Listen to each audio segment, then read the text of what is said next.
It is reportedly said that Ranbir Kapoor ने beef खाना छोड़ दिया है for preparing the character of Lord Ram and he has become a vegetarian in fact. Ramayan में रणबीर कपूर राम का रोल प्ले कर रहे हैं. Why to cast Ranbir Kapoor in the role of Shri Ram? किसी एक एक्टर की कास्टिंग एक पिक्चर में क्या हम उसकी पर्सनल लाइफ देख के कर सकते हैं या नहीं करनी चाहिए? ये बात सच है कि सिनेमा में बहुत सारी चीजें असल जिंदगी से दिखाई जाती हैं और असल जिंदगी में सिनेमा का बहुत प्रभाव होता है. मगर क्या ये सही होगा कि हम हर चीज को सिनेमा से जोड़ दें और सिनेमा पे टारगेट करने लग जाए? दरअसल ये जो मैं पॉइंट ला रहा हूं वो ला रहा हूं एक रीसेंट एग्जाम्पल से जो है रणबीर कपूर का. हम सब जानते हैं he is one of the finest actors that we have today in India. बंदे ने क्या परफॉर्मेंस दिया यार रिसेंटली एनिमल में. उसकी मूवीज को लेके पोलराइजिंग ओपिनियंस हो सकते हैं मगर there is no doubt about the fact that he is literally one of the best. Of course आप लोगों ने न्यूज वगैरह में सुन ही लिया होगा कि रामायण में रणबीर कपूर राम का रोल प्ले कर रहे हैं. यश जो KGF के अपने रॉकी भाई है वो रावण बन रहे हैं. साई पल्लवी सीता माँ का रोल कर रही है.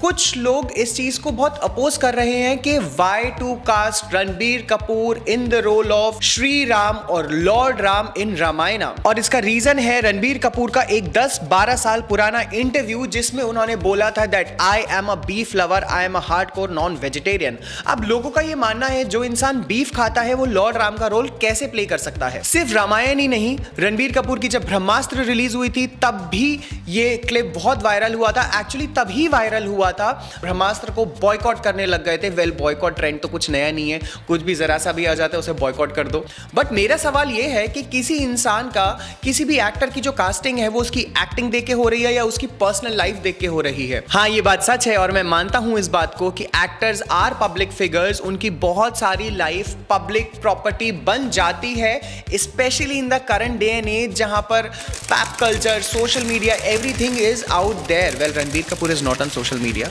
इनफैक्ट खाली यही नहीं, ऐसा ही कुछ दिनों पहले एक बार फिर हुआ था क्रिसमस पर जब रणबीर कपूर पे FIR लॉन्च कर दी गई थी जस्ट बिकॉज वो कुछ तो क्रिसमस सेलिब्रेशन के टाइम पर उनके हाथ पे आई थिंक वाइन थी या कोई तो लिकर था एंड उन्होंने जय माता दी बोल दिया था. बट अगेन सवाल यही आ जाता है कि किसी एक एक्टर की कास्टिंग एक पिक्चर में क्या हम उसकी पर्सनल लाइफ देख के कर सकते हैं या नहीं करनी चाहिए? Because he is a great actor and there is no doubt about it. While some of these allegations and some of these targeting can be logically justified by the people who are doing it, but What is your opinion about it? Please tell me in the comment section. अगर बात करें रामायण की तो ये बहुत ही large scale film बन रही है. नितिश तिवारी इसे डायरेक्ट कर रहे हैं. नितिश तिवारी की जो पुरानी फिल्म्स हैं जैसे दंगल और छिछोरे आपको सबको पता ही है. सो इसमें तो कोई दौराई नहीं है कि नितिश तिवारी अगर रामायण बना रहे हैं तो उन पे भरोसा किया जा सकता है. पब्लिक का भरोसा पहले एक बार रामायण से इसलिए उठ चुका था बिकॉज आदि पुरुष जब आई थी तो आप सबने देखा ही था क्या हुआ था. उसके बारे में मुझे कुछ बोलने की जरूरत नहीं है, हम सबको पता है. हालांकि Ranbir Kapoor being Ranbir Kapoor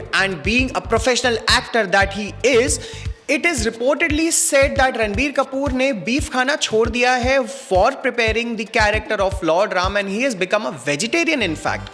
Ranbir Kapoor archery भी सीख रहे हैं. Well, what do you think about the movie कि रणबीर की कास्टिंग ठीक है या नहीं ठीक है? क्या हमें सिर्फ एक्टिंग बेसिस पे जज करना चाहिए या नहीं? Please let me know in the comment section. Let me know your views and tell us what do you feel. Meanwhile, like, share and subscribe to our channel Filming.